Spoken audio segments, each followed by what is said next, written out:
Então, rapaziada, bem-vindos de volta para mais uma análise no canal. O jogo de hoje é sobre o Clássico de Londres, Arsenal e Chelsea. Clássico realizado no Emirates, na casa do Arsenal. Dois times que vinham de muita oscilação na Premier League, o Arsenal pior do que o Chelsea. E que o Arsenal do Arteta conseguiu, né, se restabelecer, assim, se reabilitar, né, melhor dizendo, com essa vitória contra o seu grande rival. Que, por sinal, como está dito no vídeo, é uma luz no trabalho do Arteta, que tem coisas boas, né, tem coisas positivas, e que espero que tenha sequência, né. Acho que na Inglaterra não é tão comum assim as demissões, mas com uma sequência tão ruim assim de um time tão tradicional, é sempre muita pressão pro treinador. Mas eu espero que o Arteta tenha bastante sequência, que o trabalho dele tem coisas positivas, tem coisas que provavelmente vão evoluir com o tempo de processo. O Chelsea, por outro lado, tem uma cobrança um pouco maior em cima do Lampard, até porque não é o primeiro ano dele no comando do Chelsea, né? Na verdade, não sei se ele já completou um ano inteiro, mas não é a primeira temporada, no caso dele, no comando do Chelsea. E ele contratou muitos jogadores de muita qualidade, jogadores caros como Havertz, como Werner, como Ziyech, e o time não vem rendendo nem de longe o esperado, e nem esses jogadores, sendo até alguns deles não sendo utilizados como titulares, como o Ziyech e o Havertz. O Havertz até menos do que o Ziyech, que começou a temporada lesionado. Vamos para a escalação. O 4-2-3-1 do Arsenal. Pablo Mari jogou como novidades aí no time do Arsenal. Pablo Mari, o Smith Rowe e essa foi uma configuração um pouco diferente, com o Gabriel Martinelli, né? Também uma configuração diferente do 3-4-3 que o Arsenal costumava usar com o Arteta, e teve essas três novidades. No lado do Chelsea, nenhuma novidade, o time que o Chelsea costuma usar no caso, com Havertz e Ziyech no banco. Ver que eles fizeram bastante falta o jogo do Arsenal, o jogo do Chelsea, perdão, que sofreu muito com a falta de qualidade, de uma qualidade a mais no meio de campo, na construção, sobretudo nas construções de chances claras por baixo, né? O Chelsea acabou cruzando muitas bolas, mas teve poucas dinâmicas de construção por baixo, de ataque às costas da última linha, de infiltrações. Então, um jogo bem burocrático, bem previsível. Indo para a análise propriamente dita, como mencionei antes na escalação, o sistema inicial do Arsenal 4-2-3-1, a busca por transições em velocidade, uma coisa que não é tão característica do Arteta, já que ele é um simpatizante, né, um praticante do jogo de posição, então não é algo costumeiro do Arteta jogar em transição. Ele prefere ter a bola, mas nesse caso com o Chelsea a estratégia foi um pouco diferente. Viu que o Chelsea terminou com 61% contra 39% apenas do Arsenal, e o Arsenal acabou bem sucedido, conseguindo criar 3 gols e sair com a vitória, com uma boa vitória até. A busca pelo homem livre no meio espaço, esse foi o caráter-chave do jogo do Arsenal nessa partida, nesse clássico contra o Chelsea. A busca pelo homem livre, que é algo característico do jogo de posição, mas que o Chelsea também faz. E vamos ver que o Saka, ele foi esse homem no espaço que muitas vezes foi o homem livre e soube se portar como um homem livre, soube gerar vantagens nesse meio espaço para criar jogadas, né? Ele criou 2 dos gols do Arsenal, o gol que ele marcou num cruzamento aí sem querer, e a falta que ele sofreu pro Xhaka, que o Xhaka bateu perfeitamente para abrir o placar. Para abrir o placar, se eu não me engano. A marcação prioritariamente zonal do Arsenal, com alguns encaixes, apesar de ter alguns encaixes na subida de pressão, né? O Arsenal subia a pressão com encaixes individuais, e a variação para 3-4-3 na etapa final, né, no segundo tempo, depois de ter 2-0 no placar. Só para corrigir, foi o segundo gol do Xhaka. O primeiro foi o do Tierney, que sofreu pênalti, né? O Tierney sofreu pênalti e o Lacazette abriu o placar. Vou mostrar também mais à frente. Do lado do Chelsea, o 4-3-3 tradicional do Lampard, a preferência pela posse pelos ataques posicionais, né? O Chelsea costuma ter bastante a bola, e com o Arsenal não foi diferente. A marcação prioritariamente zonal também, assim como o Arsenal. Vamos ver que o Chelsea até falhou um pouco nessas coberturas, nessas trocas, nessas permutas defensivas, na hora de cobrir o espaço, de preencher o espaço, de preencher o portador da bola também, de pressionar, né?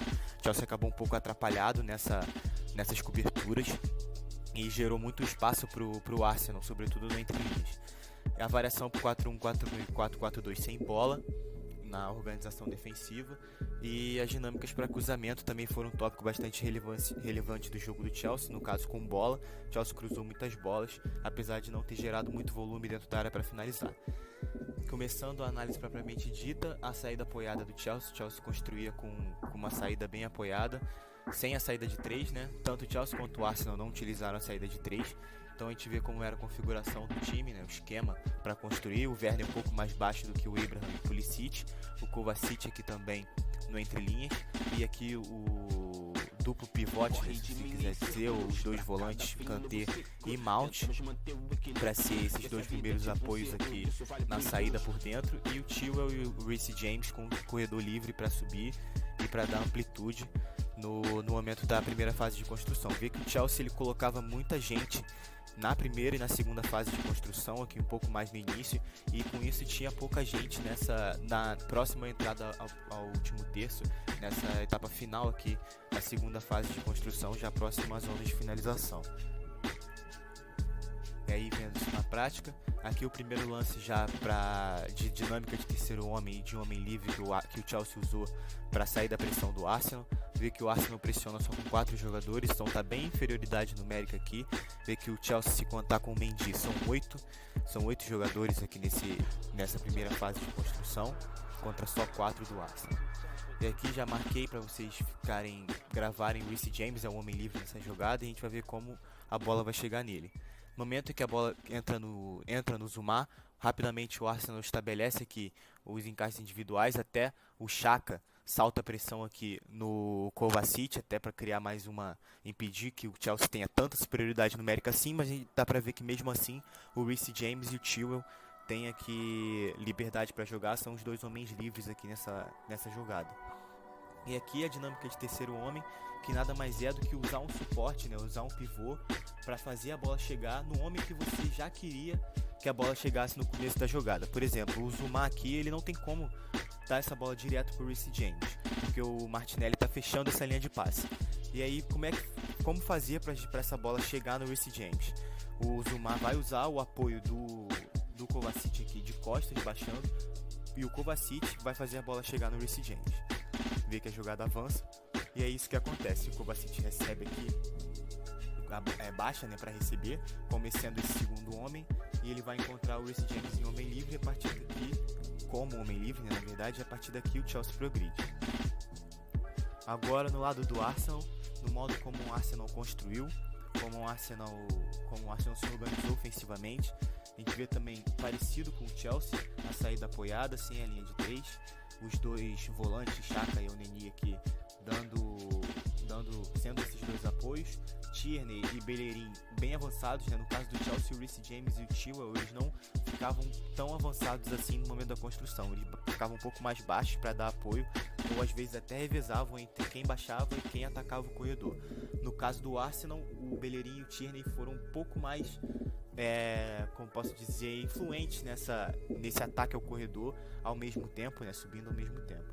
E aí a gente vê aqui que praticamente é um 2-2-5-1 com o Martinelli, Rose, Saka por dentro. Ou se você quiser um 4-2-3-1 aqui tradicional também, se você puxar os laterais com os dois zagueiros, os dois volantes, o Martinelli e Saka, aqui com os 3 meias, e o Lacazette como homem de referência. E aqui eu marquei já a área que o Saka foi bastante influente, foi decisivo nesse jogo, que é esse meio espaço aqui, que é esse corredor entre o meio e a lateral.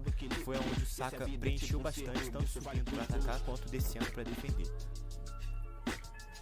E aí guardem essa imagem aqui, até a imagem anterior, que essa é a jogada do segundo gol, que vai originar o segundo gol do Arsenal. Eu vou trazer ela um pouco mais à frente, mas aqui só para ilustrar o Arsenal construindo, os dois volantes aqui. E aqui também já para introduzir uma das falhas que foi decisiva do Chelsea nesse jogo, né? Na verdade 2 falhas nesse lance. A primeira é que como o Chelsea defendia no 4-1-4-1, ele não podia deixar o Abraham sempre aqui como o único homem de referência, porque no momento que você sobe para pressionar sendo com um homem só, você fica sempre em inferioridade numérica, porque o time que tem a bola, ele sempre, no mínimo, né, pelo menos, ele constrói com dois zagueiros, né, com 2 homens, e às vezes com 3, às vezes com 4, numa saída sustentada, mas no mínimo com 2, raramente um time constrói com um homem só. Então, se você tem um único homem para pressionar esses outros 2, 3 ou 4, você vai estar sempre em inferioridade. Esse homem vai ter que estar sempre perseguindo o portador da bola, sempre tentando pressionar a bola, e vai se desgastar muito, não vai conseguir exercer essa função. Então o Mount ele subia, né, saía dessa linha de meio, dessa trinca de meio, subia para pressionar, né, os dois zagueiros e para fazer companhia ao Abraham e tentar tirar essa superioridade numérica do Arsenal em construção. Só que o problema é que o time não era bem coordenado nesse momento. Vê que o Kanté ele não é tão eficaz para fazer essas diagonais de cobertura. Então, na verdade, ele sim, costumeiramente ele é eficaz, mas nesse jogo não foi. Então, o Saka aqui muito inteligente ao baixar para preencher esse espaço, que o Chelsea era muito descompactado nesse momento. Então, aqui em largura, vê que ali não está muito compactado em largura. Ela tem uma distância muito grande entre esse homem aqui, que no caso é o Werner, e o Kanté. E por esse lado aqui, por esse setor, né, melhor dizendo, o Saka consegue atuar. E o segundo erro nessa imagem é a descompactação também em profundidade. Vê que a primeira linha do Abraham e do Mount ela está muito distante da segunda linha, que no caso é a linha de 4, que é o Pulisic, Kovacic, Kanté e Werner. Então, mesmo se não fosse com o Saka, ou até mesmo utilizando o Saka como segundo homem, seria fácil fazer essa bola chegar no Elneny ou no Xhaka e construir aqui com essa zona de paz muito grande no meio de campo. E aí, avançando, o Arsenal sem bola se postou no 4-2-3-1, né, de início, assim como estava no sistema inicial, né, que o Arsenal divulgou, né, que esperava-se que o Arsenal fosse jogar. E já entrando aqui em aspectos do jogo, em aspectos que foram importantes para o placar, a procura do Arsenal pela utilização dos corredores. Vê que o Bellerin e o Tierney, como tá explícito nos outros vídeos, eles tinham bastante liberdade para atacar esses corredores laterais, já que o Saka, o Rowe e o Martinelli atuavam mais por dentro, aqui nesse entre linhas, então densificava bastante o corredor central, até atraindo os jogadores do Chelsea para abrir esse corredor para a subida dos dois. E aqui, essa é a jogada que vai originar o pênalti, né, em cima do Tierney, que vai criar a jogada e que o Lacazette vai cobrar e converter. E essa jogada nada mais é do que no momento em que aqui no início, no momento em que o Chelsea está bem compactado, é até um pouco difícil para o Tierney e para o Bellerin conseguirem ter esse corredor para atacar. E difícil também para o Arsenal, que procurava estabelecer o 2 contra 1 em cima do lateral, Saka e Bellerin em cima do Chilwell, ou Tierney e Martinelli em cima do Reece James, que a gente vai ver que é o que acontece. Era mais difícil no momento em que o Chelsea estivesse bem compactado no seu 4-1-4-1 aqui. Só que nem sempre o Chelsea conseguiu tá bem compactado, até por situações do jogo, momentos em que estivesse saindo para uma transição ofensiva. É até o caso dessa jogada, o Chelsea está saindo para uma transição ofensiva, ele perde a bola. E aí o Arsenal, que tem essa transição rápida com o time descompactado. E aí nesse momento o Martinelli consegue aqui ter espaço para atrair o Reece James e o Tierney também consegue avançar sem a cobertura do Pulisic, sem o acompanhamento do Pulisic. Então tem um 2 contra 1 aqui, né, um 2 para 1 bem estabelecido, que vai gerar no gol. Vê que aqui na prática o Martinelli está vendo o Tierney atacar o corredor, né, vê que está um 2 para 1 aqui bem claro, com bastante espaço. E aí no momento em que o Martinelli acionar o Tierney, ele vai agredir a área, vai cortar o Reece James e vai sofrer o pênalti, que foi convertido pelo Lacazette. Então, com base nessa dinâmica, o Arsenal já construiu o primeiro gol que abriu o placar no jogo.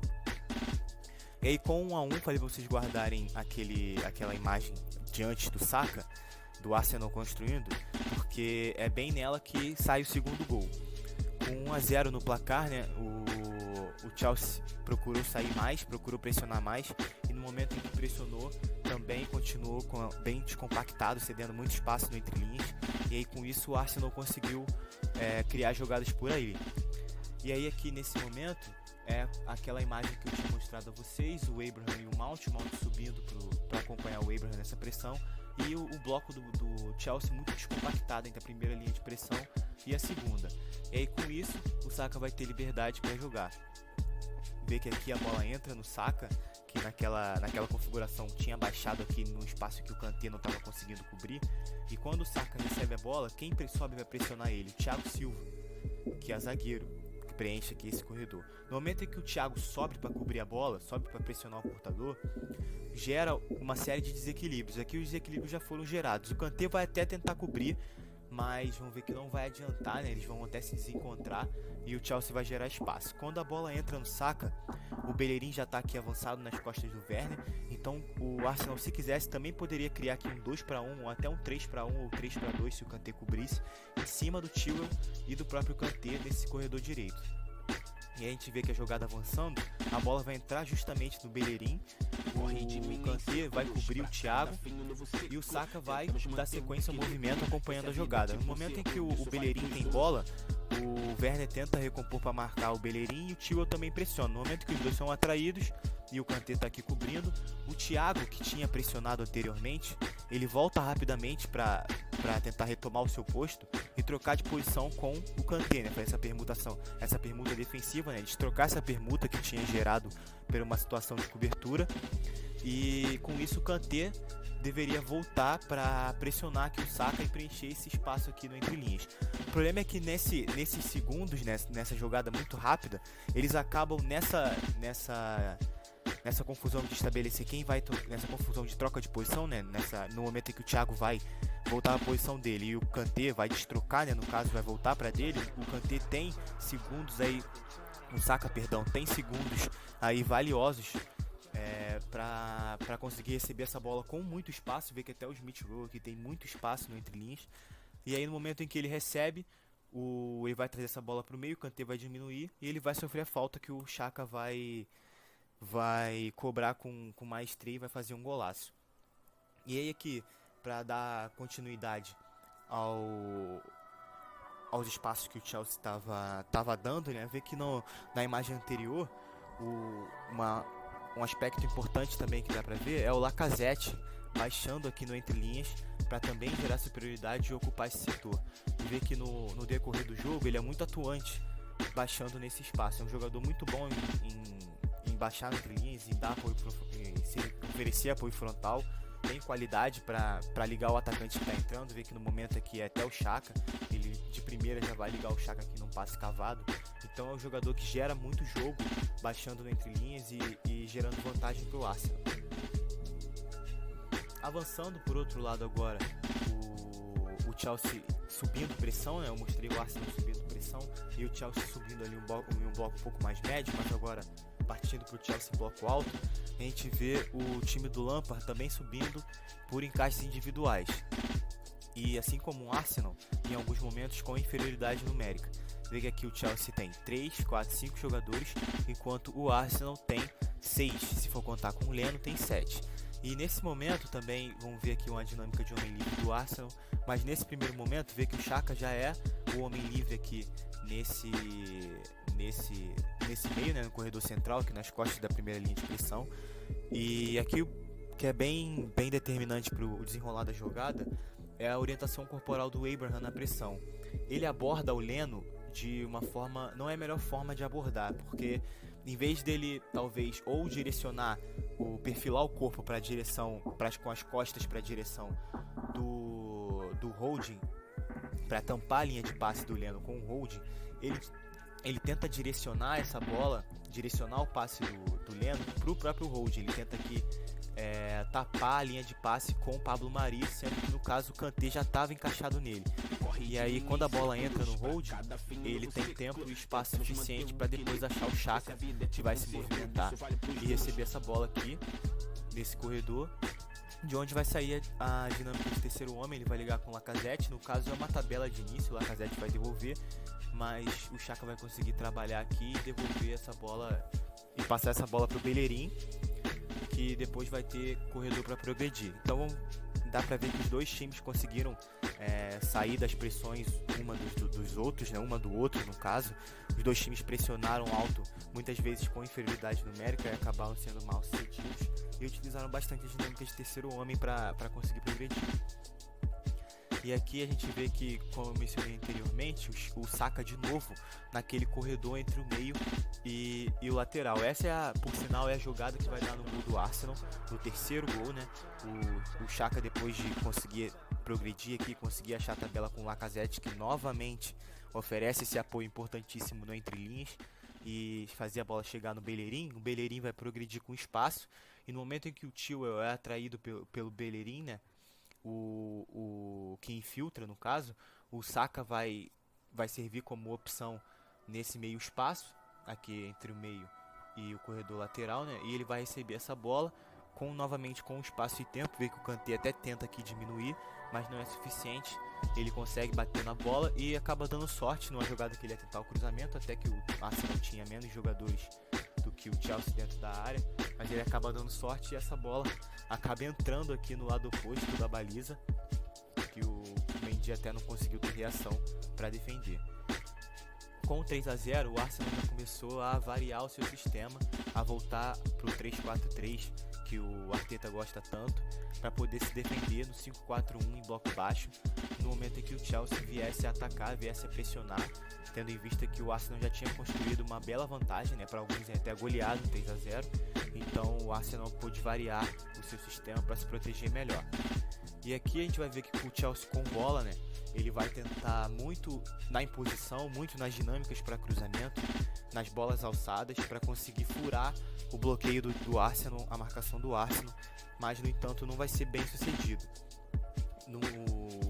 Vai demorar bastante para o Chelsea conseguir ser efetivo. No total do jogo, o Chelsea só finalizou 3 vezes no gol.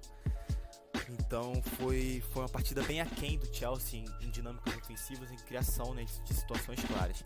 Esse aqui é o lance do gol, em que também é bom destacar a forma como a forma que, se eu não me engano, é o Willock que já tinha entrado, a forma como o Willock aborda o Hudson-Odoi nessa jogada. Vê que a bola chega no Hudson-Odoi, ele inteligentemente já orienta o domínio para a profundidade de primeira, para dar prosseguimento à jogada para profundidade, e o Willock tem aqui uma postura de tentar cobrir ou tentar impedir um potencial cruzamento que o Hudson-Odoi venha a fazer. Então, com isso, o Hudson-Odoi acaba enganando o Willock, que tem tempo para adiantar a bola, para dar sequência à jogada para profundidade, e aqui consegue direcionar o seu cruzamento no único cruzamento, né, que o Arsenal conseguiu ser efetivo, para o Abraham, que vai aqui de peito empurrar para o gol.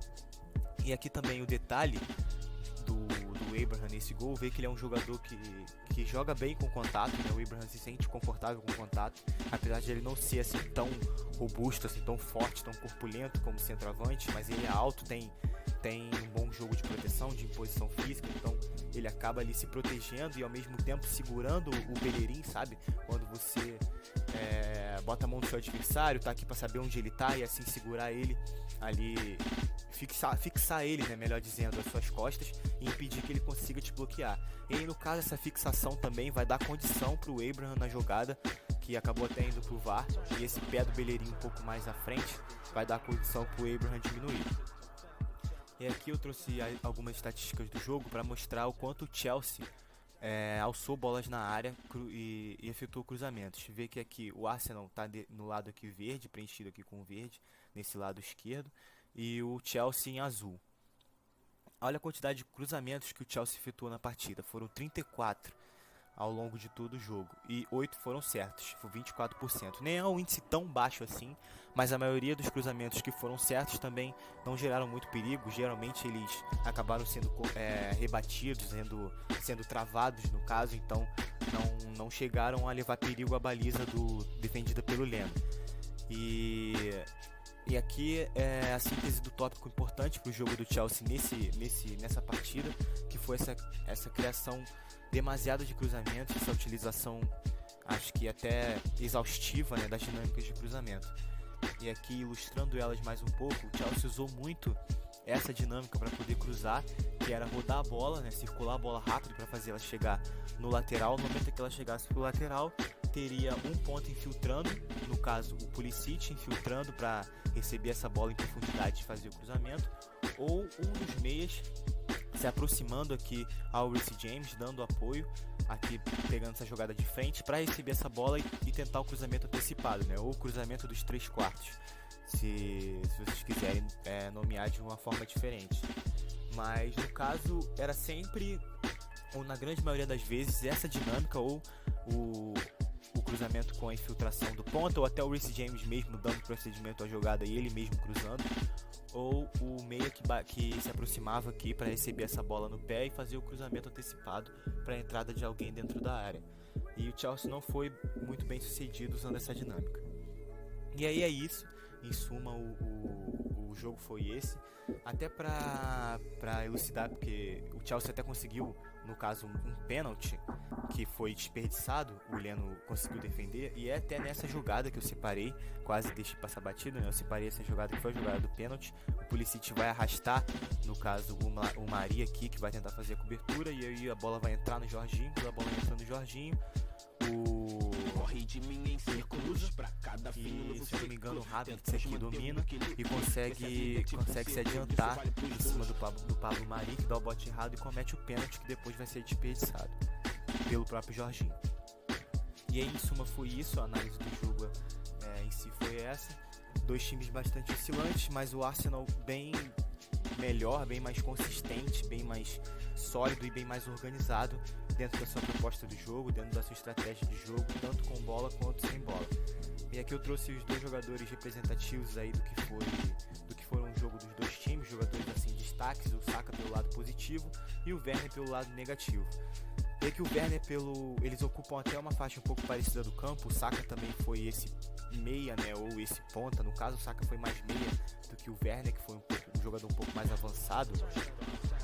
Mas eles atuavam pelo lado esquerdo em uma faixa de campo até parecida. E aqui é a melhor demonstração de como o Chelsea foi pobre em construção, né, em construção por baixo, sobretudo em construção por baixo. O Saka, que é basicamente um jogador que faz uma função parecida com o Werner, obviamente não é a mesma, mas uma função parecida, ele teve o dobro, quase o dobro, né? O Werner teve 23, o Saka teve 45, uma abaixo do dobro de ações com bola. Então é muito pouco para um jogador como o Werner participar tão pouco do jogo, ter uma quantidade de ações com bola tão baixa no jogo em comparação com um companheiro de posição ou de função, se você quiser dizer, apesar de serem diferentes em si, mas que ocupam uma faixa do campo até igual do que o Saka, né? Porque o Saka é um jogador até jovem, um jogador que oscila bastante, então e acabou sendo bem mais sucedido do que o Werner. Na real, futebol até é isso, mas é uma síntese do que o trabalho do Lampard tem ainda também bastante para caminhar, é conseguir envolver mais o Werner no jogo. O Werner tem feito atuações muito ruins, e essa contra o Arsenal foi mais uma atuação muito ruim.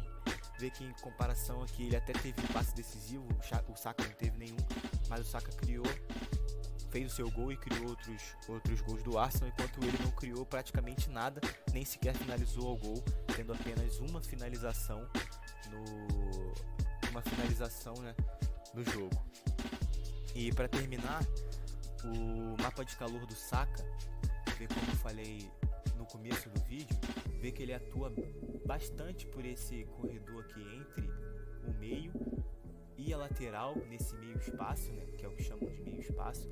Vê que ele fez muito esse corredor, tanto descendo para defender, vê como o mapa dele está quente mesmo em áreas um pouco mais baixas, e como subindo para atacar. Além de outras situações em que ele teve muitas ofensivas com o Martinelli, né, algumas trocas de posição com o Lacazette e entradas na área. Mas bem representativo do que foi o posicionamento que eu quis trazer do Saka durante o jogo. E no final é isso, rapaziada. Espero que vocês tenham gostado da análise. Se inscrevam no canal, compartilhem bastante esse vídeo pra gente continuar crescendo e continuar trazendo mais análises aqui pra vocês. E é isso. Até a próxima.